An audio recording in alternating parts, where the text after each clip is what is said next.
বৃষ্টিতে বিপর্যস্ত বাণিজ্য নগরী। মুম্বাইয়ের হার্টবিট লোকাল ট্রেন থেকে শুরু করে ওয়েস্টার্ন এক্সপ্রেস সবচেয়ে বেশি ক্ষতিগ্রস্ত হয়েছে। সোমবার রাত থেকে মুম্বাইয়ে বৃষ্টি হচ্ছে, মঙ্গলবার তা তীব্রতর হয়, যার ফলে মুম্বাইয়ের অনেক এলাকা ডুবে গেছে। আবহাওয়া বিভাগ মুম্বাই এবং এর আশেপাশের এলাকার জন্য লাল সতর্কতা জারি করেছে। মুম্বাইয়ের হিন্দমাতা, সিওন, দাদর, কোলাবা, মাতুঙ্গা, মহিমা সম্পূর্ণরূপে ডুবে গেছে। মুম্বাই সংলগ্ন থানে, নিউ মুম্বাই, পানভেল এবং রায়গড়ে বৃষ্টিপাতের ফলে ব্যাপক ক্ষয়ক্ষতি হয়েছে। রাস্তাঘাট নদীতে পরিণত হয়েছে। লোকাল ট্রেন নিঃশ্বাসের থেকেও ধীর গতিতে চলছে।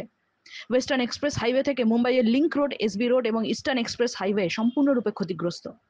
আবহাওয়া দফতরের তথ্য অনুযায়ী আগামী 24 থেকে 48 ঘন্টায় এলাকাগুলিতে থেমে থেমে বৃষ্টিপাত এবং তীব্র বাতাস বইবে এবং মানুষকে নিরাপদে থাকতে হবে।